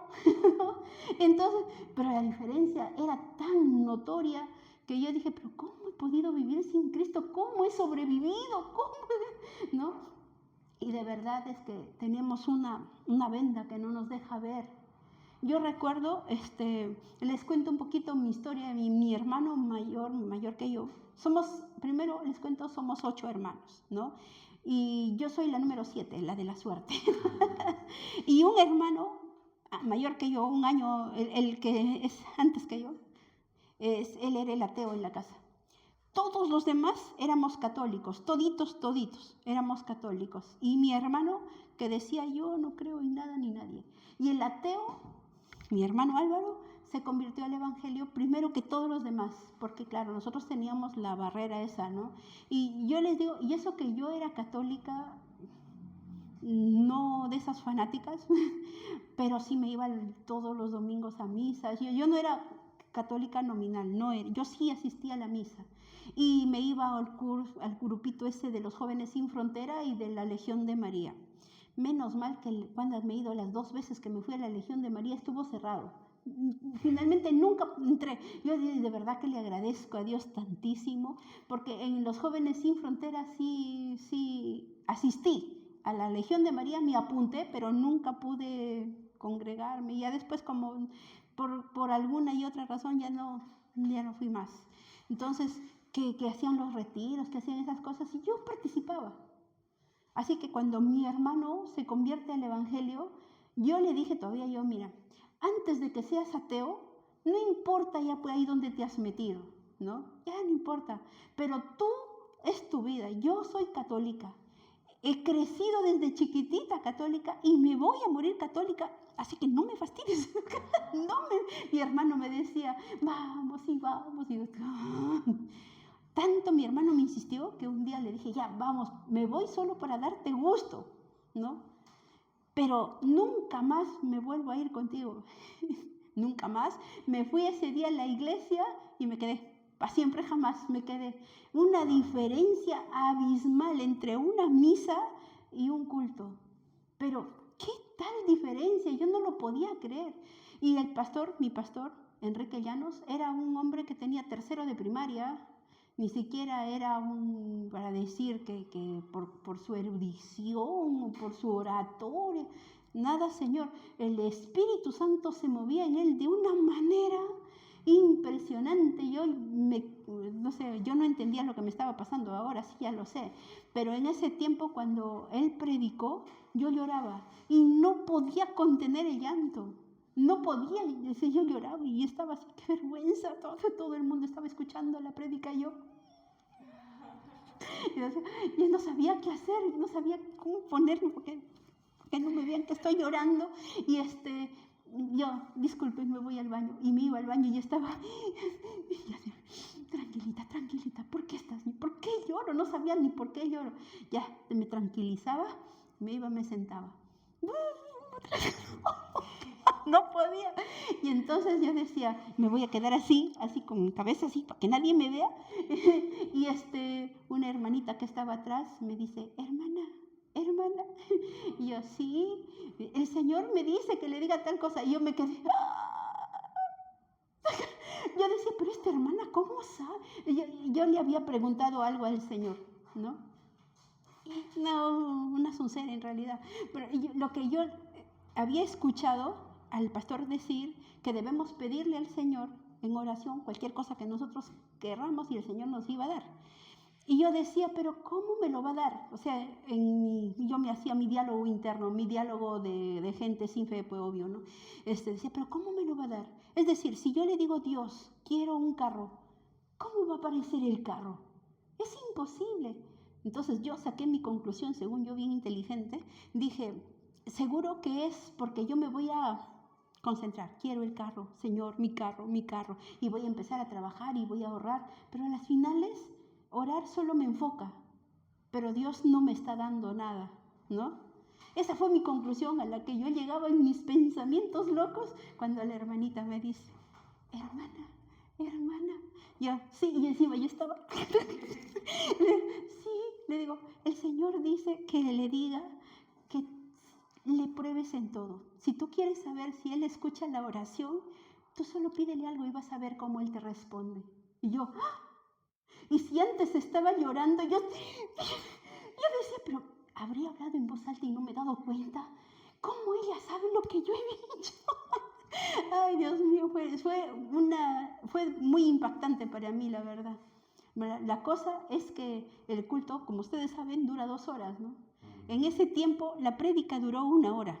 En esa hora pasó todo esto que les digo y después de eso pasaron a la oración central. Pasaron a la oración central los hermanitos, Señor, aleluya, bla, bla, bla, no sé cuánto, y oraban cada cual en su... Y yo no me sabía ni una oración, pues yo católica. Dios te salve María, llena eres de gracia, el Señor es... 5 minutos ya me había orado todas las oraciones que me sabía, ya no sabía qué decir, ya no sabía... Yo me ponía a escuchar a los hermanos que dicen, y había una hermanita que oraba por su esposo, la otra oraba pero cada cual oraba por sus cosas. Yo decía, ¿cómo puede? Y yo le decía, Señor, bueno, la hermana dice que tú puedes escuchar cualquier oración y que tú vas a contestar. Le digo, ¿cómo? Pero la verdad es que por más que pienso, yo no sé. Bueno, ella dice que te pida. Y a ver, pues por si acaso te voy a pedir, todo en mi mente, no estaba hablando, y le dije, yo quiero, porque para ese tiempo todavía no había volado en avión nunca, y dije, quiero saber si los aviones cuando están en el aire mueven sus alas o no, ¿no? Eso quiero saber. Ya, entonces mi hermana Charo, a los 2 días de eso, mi hermana Charo me llama, ella vivía en Trujillo, yo estaba en Cajamarca en ese tiempo. Me dice, va a haber un congreso de misiones en Argentina, ¿quieres ir? Le digo, de querer ir, yo me apunto, le digo, solo que de dónde voy a sacar la plata. Mira, ¿sabes qué? Me dice Charito, el congreso tiene primera, segunda y tercera llamada. En la primera llamada te sale a no sé cuánto, por ejemplo, $30. En la segunda te cuesta 40 y en la tercera te cuesta 50, ¿no? Nos inscribimos ahora y si es que nos vamos, bueno, nos vamos y hemos ahorrado. Y si es que no nos vamos, Totales para Misiones será una colaboración nuestra. Yo le digo, no, Charito, yo no tengo dinero ahorita porque no, mejor ya no importa qué pase. No, me dice, yo lo pago el tuyo. Bueno, le dije, si tú me lo pagas, pero yo decía, ¿de dónde voy a sacar? Vas a desperdiciar tu dinero. Y ella me dijo, no, no es un desperdicio. Y ¿cómo se llama? Me pagó mi inscripción, $30. Y me contenta, me llama, me dice, ya estamos inscritas, Sauri. Bacán. Y cuando yo llego de Cajamarca a Trujillo a visitar a mi familia, estamos conversando, Charito me dice, el congreso va a estar bien interesante, va a venir el pastor fulano, mengano y no sé cuánto, y me comenzó a hablar del programa que estaba para el congreso. Y estaba ahí mi hermano mayor. Y dice, ¿qué? ¿Se van a Argentina? Sí, le dijo mi hermana, nos vamos a Argentina, va a haber un congreso de misiones en Buenos Aires. Ah, Buenos Aires es lindo, vayan, miren, acá tengo 400 soles para su pasaje. Y yo, gracias, pero 400 soles todavía no alcanzaba. Y yo le digo, Charito, ya tenemos 400 soles. Y mi hermana Viole, y mis hermanos, yo no sé cómo decirlo, la verdad es que mis hermanos nos dieron 400 más, y yo decía, ya tenía 1000 soles y dije, creo que ahora ya sí puedo, porque ya venía para el hotel y me faltaba un poquito para la comida, pero ya no era mucho. Y digo, yo creo que sí lo puedo conseguir, ¿no? Y entonces yo le digo a Charo, ya hay que alquilar el hotel y con fe, ya pues, y si lo perdemos, y si no, ya pues, no. Y entonces llega mi tía cuando nosotros estábamos haciendo la reserva del hotel y mi tía dice, ay, se van a ir a Argentina, qué lindo, y nos manda un dinerito. O sea, nos dijo, les voy a dar, nos mandó un dinerito y era todo exacto cuánto nos faltaba, a ella y a mí. Así que me fui a Argentina, gratis, o sea, gratis, no, sí hubo pago, pero de mi parte yo no pagué nada. No pagué nada y vine con vuelto, porque mi mamá también nos dio dinero. Todo lo que dio mi mamá fue para traer recuerditos y cositas y venimos con vuelto con mi hermana, ¿no? Entonces yo digo, pero ¿cómo puede ser posible? Si es cierto, sí contesta Dios. Y encima supe que las alas del avión sí se mueven cuando están en el aire, pero claro, poquito, ¿no? No es mucho, pero sí se mueven, ¿no? Entonces yo digo, no, sí, Dios, tú sí respondes las oraciones, ¿no? Fue una cosa impresionante. Fue muy, ¿cómo les puedo decir? Ya, si tú todavía dudas, ya es porque ya muy cabezotas tienes que ser ya para no creer en Dios, ¿no? Entonces, la siguiente. Sí, ahí. Entonces, estudie bien las escrituras y la apologética. ¿Qué cosa es la apologética?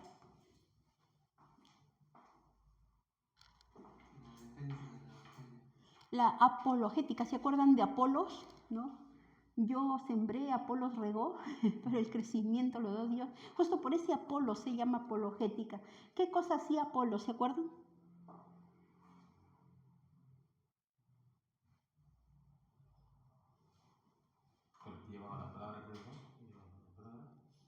Él era un evangelista, Apolo, era un evangelista, pero súper recontra bueno. Solo el problema que tenía Apolo es que no conocía el Espíritu Santo.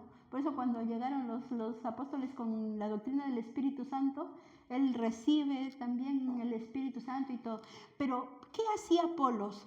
Él hacía una defensa de la fe, porque él a quién predicaba, a los judíos.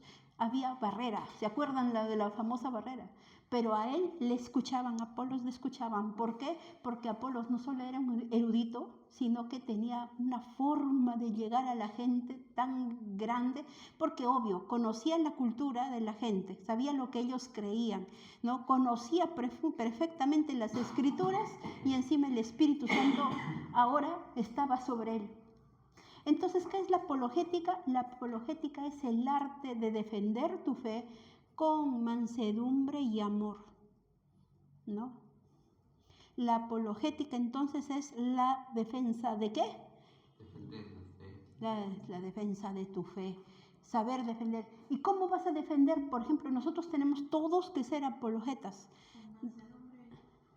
Y amor. Todos nosotros hemos sido llamados a ser apologetas, ¿no? A los que creen y a los que no creen, a los cristianos y a los de cualquier otra religión. Tenemos que defender nuestra fe. Y amor. Y amor. ¿Y amor? Ajá. Entonces, les decía, todos somos llamados a ser apologetas. Hay una especialidad, cuando ustedes terminen la carrera se pueden especializar en apologética. Y apologética para católicos, apologética para testigos de Jehová, apologética para mormones. O sea, hay apologética para un campo específico, para un grupo específico de personas. Apologética para musulmanes, ¿no? Es bien interesante, el problema es que no hay en Perú. Pero no importa, nosotros podemos viajar, o virtual, ¿no? Pero sí, es bien interesante esto de la apologética porque te ayudan a conocer a profundidad a las personas. Yo he escuchado, ustedes no sé si han llegado a ver alguna de las discusiones que tiene el padre Pablo con los apologetas cristianos. A veces se van personas que no tienen mucho conocimiento y ahí sí el padre Pablo los tritura, pero a los apologetas no, porque ellos se saben las encíclicas, se saben todita la doctrina católica, igual que un cura, ¿no? Pero también se saben la otra parte, y desde aquí, usando esto, los llevan al evangelio a esa gente. Bien interesantes. El problema es que también hay apologetas católicos, y en Estados Unidos los apologetas católicos están ganando a los evangélicos. ¿Pueden creer que del evangelio se están convirtiendo al catolicismo en Estados Unidos? Eso me parece imposible. Yo digo, no, es que no, tienen que ser nominales porque si no, no hay forma. Bueno, entonces dice, revise,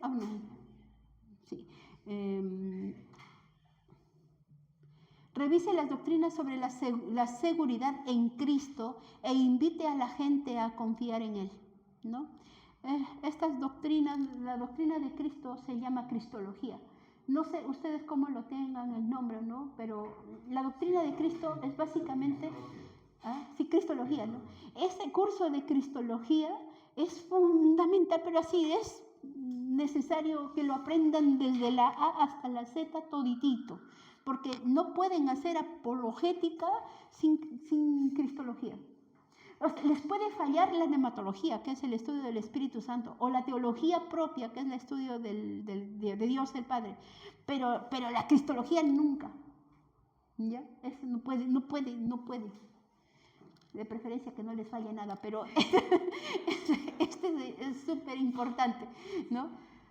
Ya, vamos por la razón netamente, pastora, de que Jesucristo es nuestro Salvador, ¿no? Porque Él es nuestro Salvador.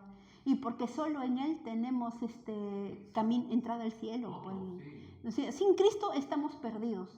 Qué bueno que hay el Espíritu Santo, porque el Espíritu Santo nos lleva a Cristo. Qué bueno que esté Dios, porque Dios escucha a Cristo, ¿no? Pero sin Cristo no nos puede faltar. Muy bien, entonces la preparación, seguimos. Dice, si se trata de personas de otras religiones, estudie sus creencias y lo que la Biblia enseña al respecto de sus principales doctrinas.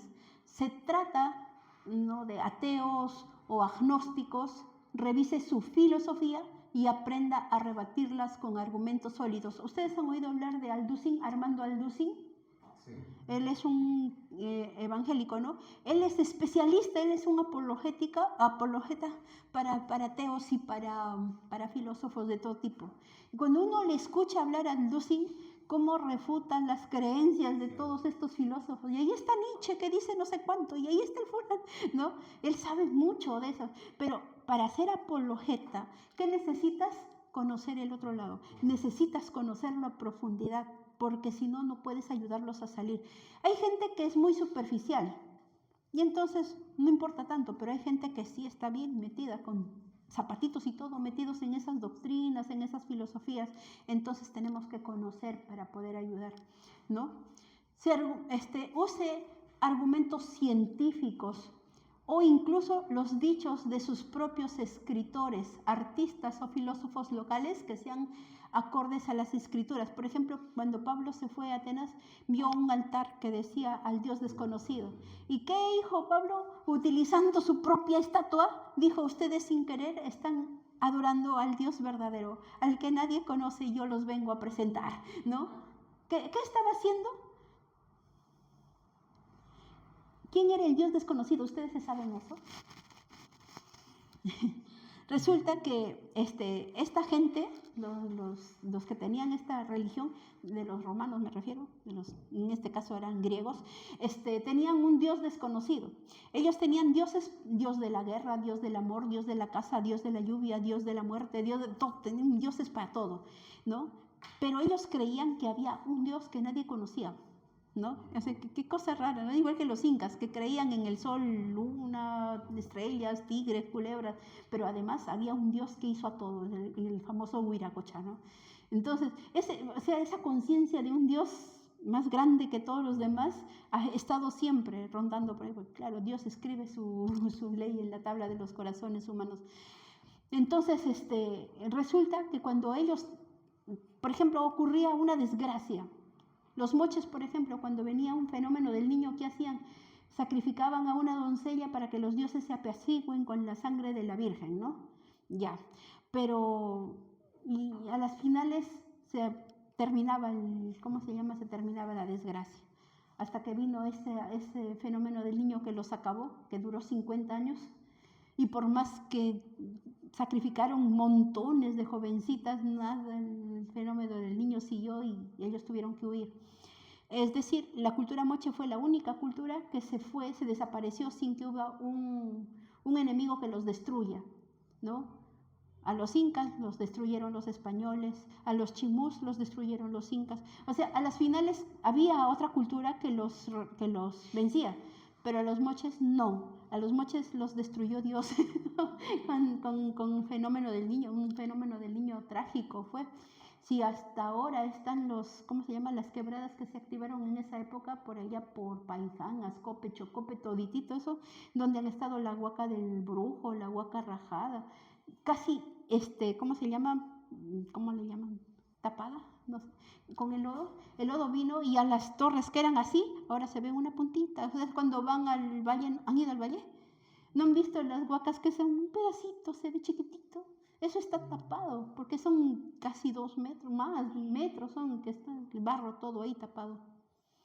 Y imagínense, fue horrible, fue ese problema del fenómeno del niño. Primero la sequía, primero las lluvias, después la sequía. Bueno, entonces, ni sé por qué. Entonces, cuando ocurrían ese tipo de desgracias, la gente lo que hacía era sacrificar a sus dioses. Pero como la desgracia continuaba, entonces ellos decían: no sabemos a quién sacrificar. Vamos a hacer una imagen, un podio para un Dios desconocido. Un podio sin imagen. No sé si se me entiende, ¿no? Un lugar para un Dios que quién sabe vaya a saber uno quién es, pero vamos a hacerle un espacio para rogar a ese quién sabe incognoscible Dios, para pedir que la desgracia se termine. Y como ellos sabían que era para ese Dios, ellos preparaban una carreta con ofrendas y dejaban a los animales, al burrito o bueyes, o no para cualquiera que lo hayan atado a esa ofrenda, para que el animalito se vaya solito y él busque a cuál de los dioses llegar. Y a veces llegaban a la estatua esa del Dios desconocido, ¿no? Y decían, era para este Dios, con razón no pasaba nada, ¿no? Bueno, entonces, si ustedes se acuerdan, esa era una costumbre muy helenizada, le llaman, cuando ¿se acuerdan que hubo una guerra entre los filisteos y los judíos y se llevaron ¿cómo se puede decir?, de premio o de trofeo de guerra, se llevaron el arca, ¿no? Y dijeron, lo vamos a poner en el templo de Dagón. Y llegaron y llevaron al arca de Dios y lo pusieron en el templo de Dagón. ¿Y qué pasó con Dagón? Caído de rodillas delante del arca del Señor. Entonces lo levantaron, lo armaron, volvieron a poner al día siguiente destruida la estatua de Dagón, ¿no? Dios les dijeron, no puede ser, esta arca no puede estar aquí. Y lo llevaron a otra ciudad y empezaron a salir úlceras a la gente, ¿no? Hubo plaga de ratones, hubo plaga de úlceras, y lo llevaban así por las 5 ciudades y nadie quería tener el arca. Entonces ellos dijeron, ¿saben qué? Hay que devolverla. ¿Pero cómo lo devolvieron? ¿Se acuerdan cómo fue la devolución del arca? Armaron una carreta con bueyes, pusieron 5 ratones, 5 úlceras de oro y pusieron no sé cuánto, y dejaron que los bueyes se lo lleven a donde quieran. ¿Se acuerdan? ¿No se acuerdan? Hermano Natividad Pastor, ¿usted lo tiene ahí? ¿Cuál? La historia está en San Samuel, creo.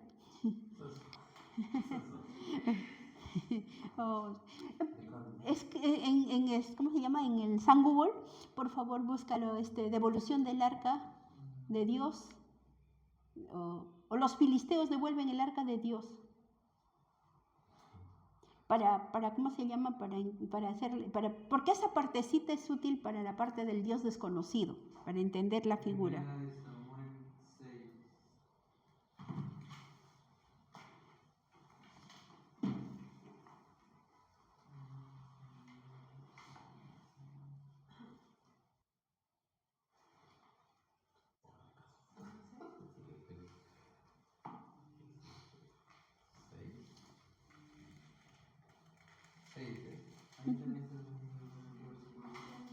Estuvo el arca de Jehová en la tierra de los filisteos 7 meses.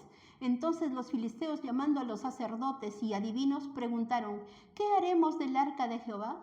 Hacednos saber de qué manera la hemos de volver a enviar a su lugar.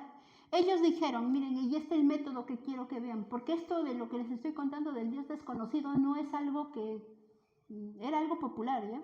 Dice, si enviáis el arca de Dios de Israel, no la enviéis vacía, sino pagadle la expiación.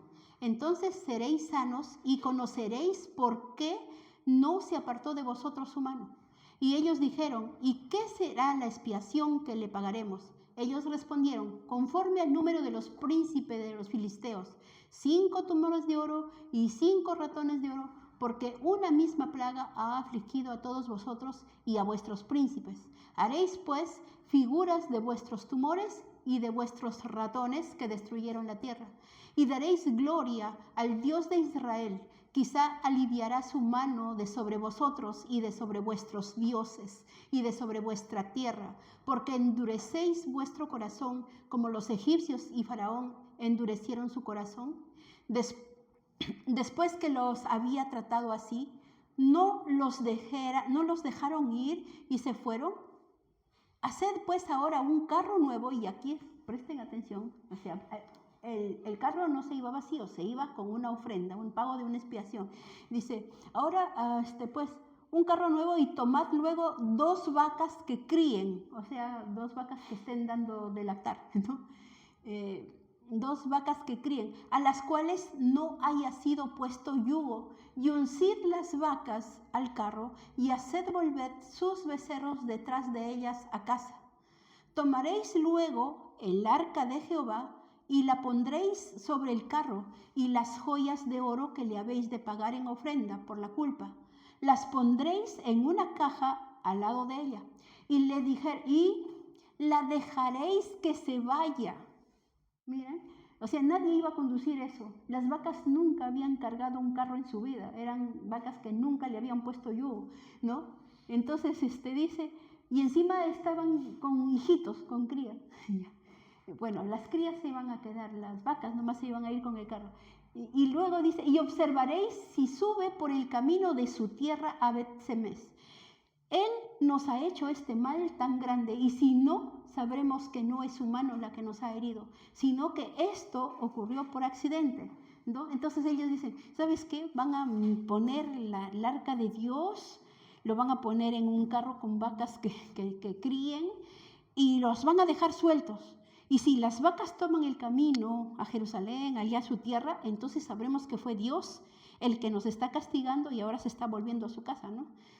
O si no, si se va para cualquier otro lado, entonces sabremos que ha sido de casualidad, que no ha sido el arca, sino que ha sido cualquier otra cosa lo que ha pasado aquí, ¿no?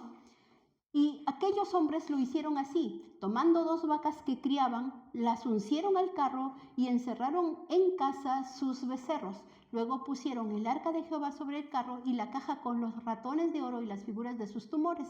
Y las vacas se encaminaron por el camino de Bet-Semes y seguían camino recto, andando y bramando sin apartarse ni a derecha ni a izquierda, ¿no? Y los príncipes de los filisteos fueron tras ellas hasta el límite de Bet-Semes, y los de Bet-Semes segaban el trigo en el valle, y alzando los ojos vieron el arca y se regocijaron cuando la vieron, ¿no? Entonces, ¿qué es lo que nos está diciendo esta historia? Es que esta costumbre de saber quién es el Dios que está mandando la desgracia, lo hacían así, ¿no? Y por eso tenían un altar al Dios desconocido, porque ellos no sabían quién era ese Dios, ¿no? Pero le mandaban ofrendas y lo dejaban a sus animalitos ir. Entonces, cuando Pablo se encuentra con la imagen del Dios desconocido, él utiliza esa, dice, yo veo que ustedes tienen aquí un Dios que no conocen, yo yo sé quién es, les voy a enseñar. Entonces, utilizando su cultura, porque esto era algo que no es religión judía, esta es la parte de la helenización, o sea, costumbres de ellos que venían al pueblo de Israel, y bueno, porque a las finales estos encima eran filisteos, ¿no? Pero se conocía esa costumbre en el pueblo.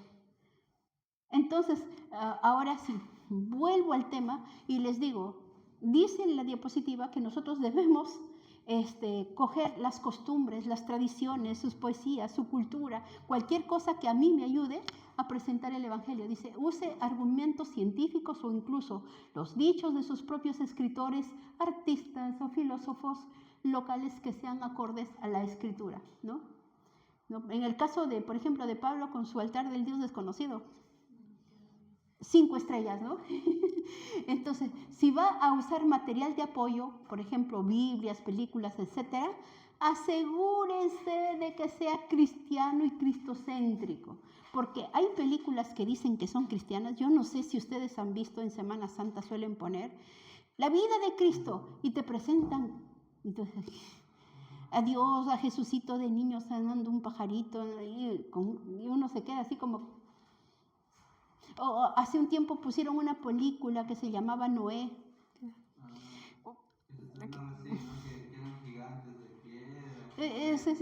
Y que estaba por ahí en Oz, que estaba más interesado en comer bayas que en salvar a su nieto, ¿no? O sea, antibíblico total, o sea, la Biblia no tiene nada que ver con eso, es más, los descendientes de no sé quién, ya es hora ya. ¡Oh, Dios! Ya me emocioné. Pero ya terminamos, ¿no? ¿Cuánto falta? No, ya creo que... ¿Ah? Preparación previa, no sé, preparación académica o el estatus de la persona que habla. Eso sí, por ejemplo, yo les digo, mi pastor tenía tercero de secundaria y yo estaba en mi tercera carrera. Pero, o sea, mi pastor nunca decía, oh, yo soy ignorante. Él nos enseñaba y Dios obraba en su vida. Entonces yo digo, no importa si yo sé mucho o sé poco, no soy yo. Es el Espíritu Santo a través de mí. Entonces no me puedo poner en esa posición de, ay, no, yo no, anda tú, porque yo no puedo. Hable con aplomo, ya que el mensaje que comparte no es suyo, sino de Dios. Cuide su testimonio cuando vaya a compartir el Evangelio con personas del sexo opuesto, ¿no? Si vas a hablarle a una mujer, por favor, anda con alguien más, con varias hermanitas, qué sé yo. Podría pasar. Ya creo que acabamos, ¿no? Falta todavía. Procure que la persona esté segura de que usted desea su bienestar entero y que no desea aprovecharse. No fuerce a la gente a oír sin amenazar, juzgar. Sí, ¿no? O sea, a veces hay la tendencia de decir, no, pero te vas a morir, no. Mira cómo estás llevando tu vida, así que... No. Hable con un lenguaje claro y fácil de comprender, sin descuidar las medidas de seguridad. Procure llevar material para obsequiar. ¿Saben qué? A veces la gente dice, pase, y tú pasas y adentro te puede pasar cualquier cosa. No pases a la casa de la gente a menos que estés con alguien más o alguien es más, ¿no? Mejor. Sea amable y muestra amor del cual predica. Les quería comentar hace algún tiempo cuando hubo una, ¿cómo se llama eso? Cuando se van los censadores de casa en casa, una chica que estaba censando entró a la casa de un señor y el hombre la violó a la chica ahí. No había nadie más en esa casa. Ella pasa y no pasen, si están solos peor, ¿ya? Y si son mujeres menos todavía. Ya, sea amable, muestre el amor del cual predica. A ver, escuche a sus oyentes, muestre interés en sus necesidades y ofrezca oración. No se aleje del tema central. Procure no demorarse mucho, como la profesora, por favor. Haga preguntas sobre las creencias de sus oyentes respecto a lo que ocurre después de la muerte. Explíquele lo que dice la Biblia al respecto. Eso sí hacen los testigos de Jehová. ¿Usted qué piensa que va a pasar después de esta vida? Bueno, busque puntos en común entre las creencias del oyente y los cristianos nuestras. Úselas como punto de partida y predique el Evangelio sin atacar las ideas de su oyente. Ayude a sus oyentes a superar las excusas para no recibir a Jesús. Y finalmente, para terminar, esta es la última ya, ¿no? Dice, escuche puntos en contra y disienta en amor. Es decir, no le diga, ya tiene razón, o no pelee. Disentir en amor es decir, bueno, yo ya le dije, ¿no? Ahí está en sus manos. Pero ya no diga, no, que como mi vecinito que dice que venía a pelear y no podía. Si la situación se tensa, cambie el tema. Si necesita argumentos sólidos, investigue la doctrina y hágalo en oración. Sea paciente. Si no ve los resultados deseados, si la persona reconoce su necesidad de Dios, guíelo inmediatamente a hacer una oración de fe para recibir a Jesús en su corazón. Amén. Amén. Ya está, ya sabemos cómo es la oración de fe. Ahora sí. Muy bien, hermanos, entonces eso será todo por hoy.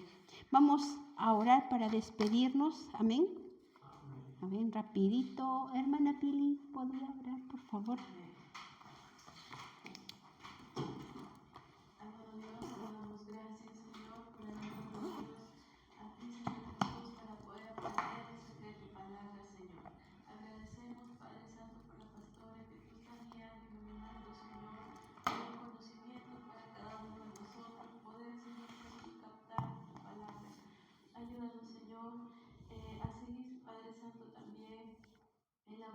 Constante, Señor, en oración y sigue fluyendo en cada uno de nosotros.